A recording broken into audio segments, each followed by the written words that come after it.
Good evening to all of you. Myself Rohit Punia. और आज की क्लास में हम पढ़ेंगे मस्कुलोस्केलेटल सिस्टम की एनाटॉमी एंड फिजियोलॉजी। कल की क्लास में हमने पढ़ा था एनाटॉमी फिजियोलॉजी के बारे में कि बोन और बोन के फंक्शन के बारे में, बोन की कंपोजिशन के बारे में। इसके बाद में हमने पढ़ा था कि बोन की क्लासिफिकेशन कितने टाइप की है। हमने उसमें दो चीज़ों के बारे में पढ़ा था। फर्स्ट थी जैसे on the basis of structure और शेप के बेस पे। दूसरा हमने उसके बारे में पढ़ा था रीजनल टाइप के बोन्स। और आज शुरू करते हैं कि डेवलपमेंट क्लासिफिकेशन ऑफ बोन, कि डेवलपमेंट कैसे है बोन। तो क्लास को स्टार्ट करते हैं।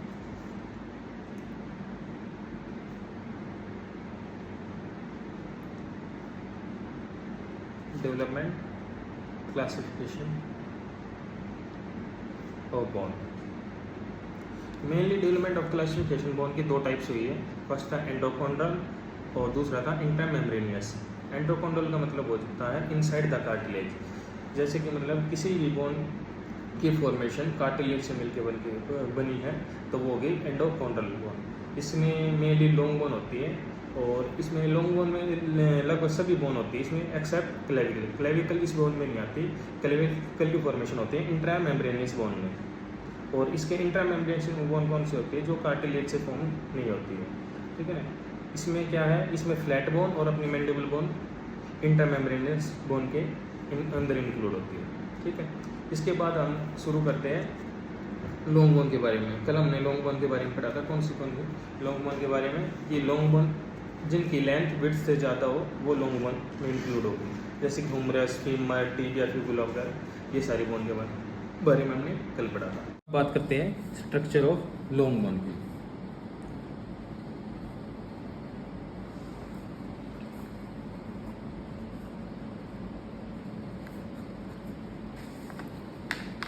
देखो अब इस साइड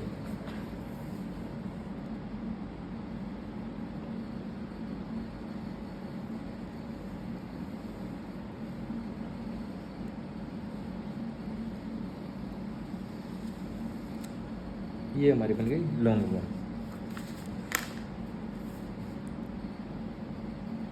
इसके ऊपर जो ये आउटर कवरिंग है इसको बोलते हैं आर्टिकुलेटिंग सरफेस।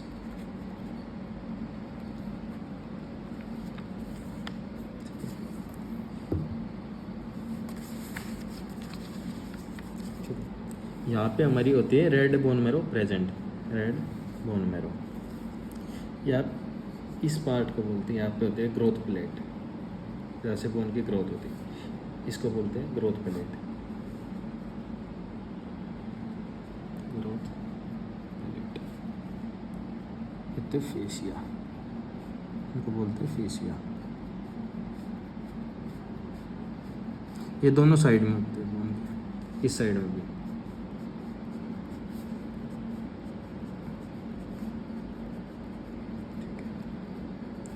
इसके ऊपर अब जो ये कवरिंग हो गई, जैसे अभी इसके ऊपर कवरिंग हो गई,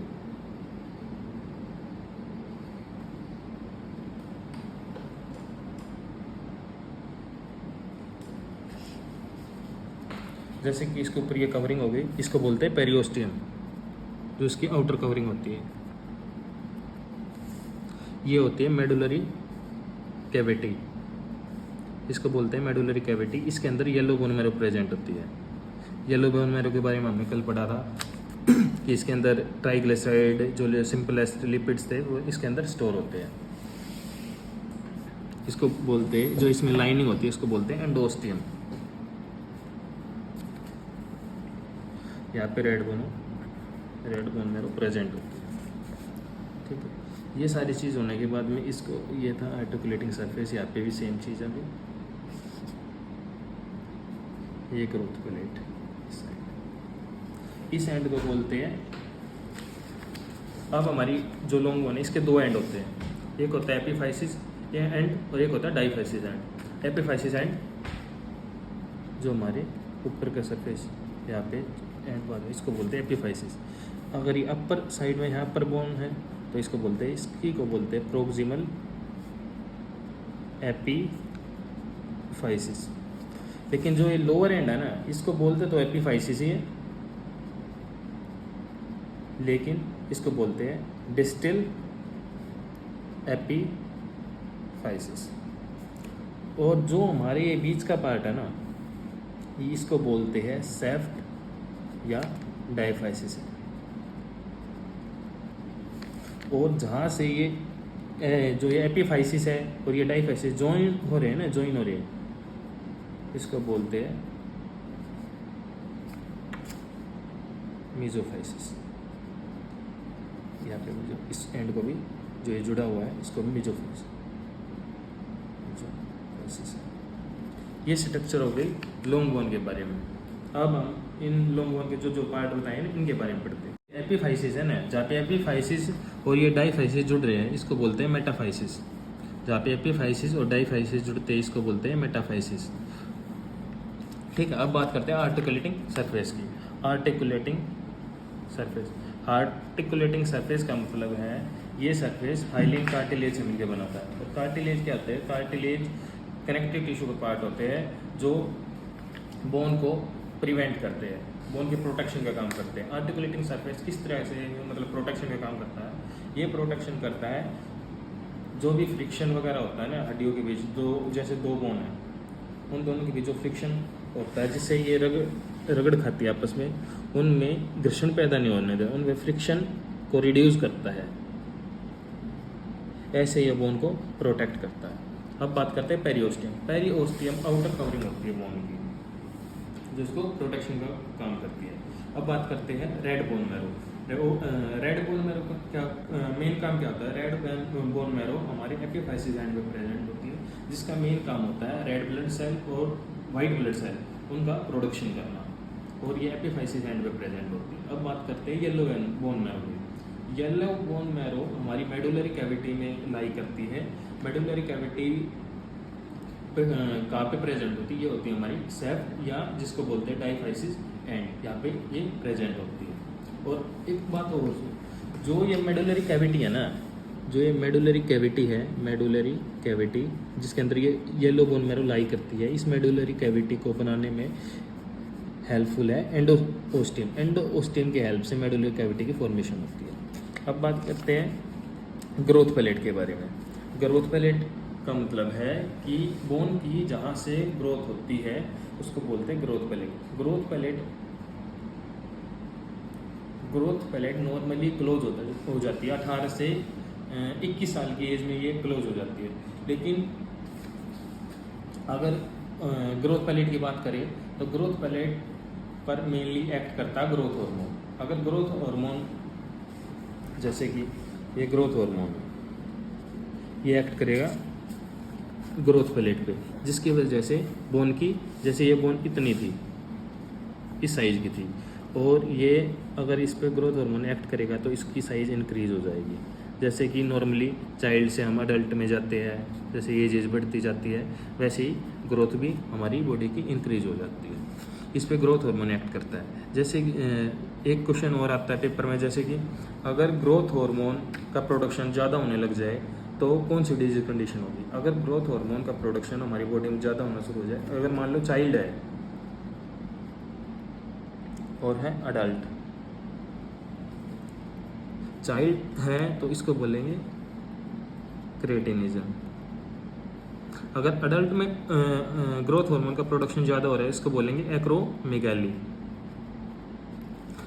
ये थे ग्रोथ हार्मोन अगर हमारी बॉडी में प्रोडक्शन ग्रोथ हार्मोन का ज़्यादा हो रहा। अगर मान लो कि ग्रोथ हार्मोन का प्रोडक्शन कम होने लग जाए बॉडी में तो उस कंडीशन में बोलेंगे ड्वार्फिज्म, जिसमें ग्रोथ हार्मोन रिड्यूस हो जाता है। अब बात करते हैं मेटाफाइसिस एंड की।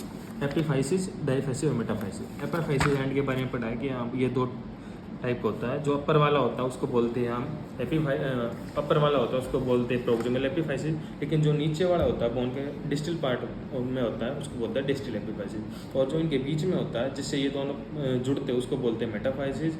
और जो डायफाइसिस होता है वो हमारी हड्डी के बीच वाला पार्ट, जैसे बोन है इसके बीच में हो गया डायफाइसिस, ये हो गया एपीफाइसिस। और जहाँ पे जुड़ते हैं ना इसको बोलते हैं मेटाफाइसिस, ये हो गया एपीफाइसिस। ये प्रोक्सिमल एपीफाइसिस है और ये वाला है डिस्टल एपीफाइसिस। ये सब चीज़ें होने के बाद अब बात करते हैं हम ब्लड सप्लाई के बारे में। ब्लड सप्लाई कैसे होती है बोन में? Blood supply of bone, blood supply mainly nutrient artery के थ्रू बोन में ब्लड सप्लाई होती है। न्यूट्रिएंट आर्टरी के थ्रू, न्यूट्रिएंट आर्टरी जो अपनी पेरिओस्टियम जो कवरिंग थी, जो अपनी पेरिओस्टियम की कवरिंग थी, इसको पेनिट्रेट करके मेडुलरी कैविटी तक पहुंचती है और वहाँ पे ब्लड सप्लाई करती है। और इसमें जिसको ओपनिंग होती है, जिसको बोलते हैं फोरामिना। फोरामिना का मतलब होती है एक स्मॉल फोरामिना, जो क्या है, स्मॉलेस्ट ओपनिंग है। ठीक है, ये सब चीज़ें होने के बाद अब बात करते हैं बोन सेल्स के बारे में। इसका क्या पढ़ते हैं? आप बात करते हैं हिस्टोलॉजी ऑफ बोन, मतलब study of tissue of bone. इसके मेनली दो टाइप होते हैं, एक हो गया बोन सेल, दूसरा हो गया बोन टिश्यू। बोन सेल और दूसरा हो गया बोन टिश्यू। बोन सेल हमें पता है कि 4 टाइप की, हमने कल भी पढ़ी थी। ओस्टियोजेनिक, ओस्टियोक्लास्ट, ओस्टियोब्लास्ट, ओस्टियोसाइट, ये हमारी 4 टाइप की बोन सेल थी। अब बात करते हैं bone tissue. Bone tissue mainly 2 type के होते हैं, एक होते हैं कॉम्पैक्ट, फर्स्ट होते हैं जैसे कि कॉम्पैक्ट, इन्हीं को बोलते हैं कोर्टिकल बोन टिश्यू। दूसरा होता है स्पंजी, या इन्हीं को बोलते हैं कैनकेलियस बोन टिश्यू, बोन सेल। अब फर्स्ट बात करते हैं बोन सेल की। हमारे पास 4 सेल प्रेजेंट होती है, हमारे पास 4 सेल प्रेजेंट होती है। पहली थी ओस्टियोजेनिक। ओस्टियोजेनिक सेल को हम स्टेम सेल के नाम से जानते हैं, जिसका मेन काम क्या होता है, जो भी सेल है इसमें, जैसे कि हमारी बोन है, उसको उसकी ग्रोथ करवाने में हेल्प करना, और जो भी सेल है उसको डिफ्रेंशिएट करना, इसका मेन ये काम होता है। अब बात करते हैं दूसरी, ओस्टियोब्लास्ट। ओस्टियोब्लास्ट, ओस्टियोब्लास्ट सेल का दूसरा नाम होता है बोन फॉर्मिंग सेल। इसका मेन काम क्या होता है, ये फॉर्मेशन करते हैं कोलाजन फाइबर्स का। कोलाजन फाइबर्स अगर ये प्रोडक्शन नहीं करेंगी तो बोन में इलास्टिसिटी कम हो जाएगी, जिसकी वजह से फ्रैक्चर की ज़्यादा चांस हो जाएगी। ठीक है, अब बात करते हैं तीसरी थी ओस्टियोसाइट। जो ओस्टियोब्लास्ट थी ना, जिसमें हमने पिछली जो सेकंड टाइप की थी, जिसको बोलते हैं ओस्टियो, इसको इमेच्योर बोन सेल भी बोलते हैं, इमेच्योर बोन सेल। लेकिन आप पढ़ते, अब बात करते हैं थर्ड बोन सेल की, जिसका नाम है ओस्टियोसाइट। ओस्टियोसाइट कौन सी होती है? ओस्टियोसाइट मैच्योर बोन सेल होती है, जिनको हम प्रिंसिपल सेल के नाम से भी जानते हैं। इनका मेन काम क्या होता है, जो भी हमारी बोन में जो भी सेल का काम होता है ना, उसको मेंटेन करना। इसका मेन काम क्या होता है, न्यूट्रिशन प्रोवाइड करना, और दूसरा काम क्या होता है इसका, वेस्ट को स्टोर करना। ठीक है, अब बात करते हैं फोर्थ टाइप की। फोर्थ का नाम है ओस्टियोक्लास्ट। ओस्टियोक्लास्ट को हम बोन रीमॉडलिंग सेल के नाम से भी जानते हैं, रीमॉडलिंग, क्योंकि ये बोन की ग्रोथ में भी हेल्पफुल है, बोन ग्रोथ में हेल्प करता है। दूसरा, इसको मैच्योर बोन सेल भी बोलते हैं, ये भी मैच्योर बोन सेल। अब बात करते हैं इसकी, ये हमने पढ़ी, अब बात करते हैं इसकी बोन टिश्यू के बारे में। बोन टिश्यू, बोन टिश्यू कितने टाइप के हैं? बोन टिश्यू 2 टाइप के हैं। अब बात करें कॉम्पैक्ट की। कॉम्पैक्ट का दूसरा नाम होता है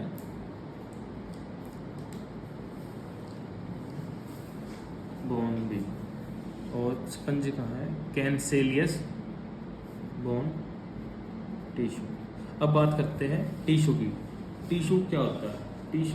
टिश्यू होता है group of cell is called tissue, जिनकी स्ट्रक्चर सेम होती है और जो मिलके एक यूनिट की तरह काम करते हैं, उसको बोलते हैं टिश्यू। ये क्या करता है, ये मेनली स्ट्रेंथ प्रोवाइड करता है। तो अब बात करते हैं कॉम्पैक्ट बोन टिश्यू। फर्स्ट आ गया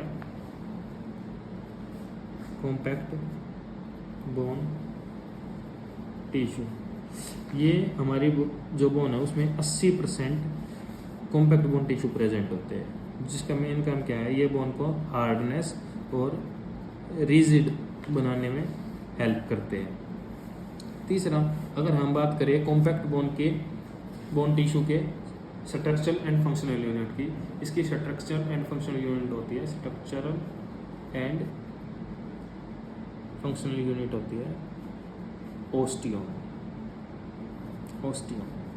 अगर हम बात करें कॉम्पैक्ट बोन सबसे ज़्यादा, मतलब कॉम्पैक्ट बोन टिश्यू सबसे ज़्यादा कहाँ पे बोन में कहाँ पे प्रेजेंट होते हैं, तो ये होते हैं डायफाइसिस, जो हमारा एंड था ना उसमें ये प्रेजेंट होते हैं। अब बात करते हैं स्पंजी बोन टिश्यू की। ये हमारी बॉडी में बोन में 20% ही प्रेजेंट होते हैं और इनका नेचर होता है ये सॉफ्ट होते हैं। अब बात करते हैं इसकी स्ट्रक्चरल यूनिट की। स्पंजी बोन की स्ट्रक्चरल यूनिट होती है ट्रैबिकुलाई, और ये सबसे स्पंजी बोन कहाँ पे मेनली प्रेजेंट होती है बोन में, ये होती है एपिफाइसिस एंड पे। अब बात करते हैं, क्वेश्चन आता है पेपर में कि बोन रिमॉडलिंग हार्मोन कौन सा होता है, तो बोन रिमॉडलिंग हार्मोन होता है PTH, पैराथायरॉयड हार्मोन। दूसरा आ गया, ये क्वेश्चन और आता है जैसे कि जो हमारे ऑस्टियोपोरोसिस के पेशेंट होते हैं उनमें कौन सी टारगेट सेल होती है जिसका ट्रीटमेंट करने पर ट्रीटमेंट अच्छा होता है, मतलब इम्प्रूवमेंट होता है, तो वो होती है ऑस्टियोक्लास्ट सेल। ठीक है, आज हमने पढ़ लिया development classification of bone, structure of long bone, structure के बाद हमने पढ़ लिया हिस्टोलॉजी ऑफ बोन टिश्यू और बोन सेल्स के बारे में पढ़ लिया, कॉम्पैक्ट बोन, स्पंजी बोन के बारे में पढ़ लिया। आज के लिए इतना ही। Thank you so much.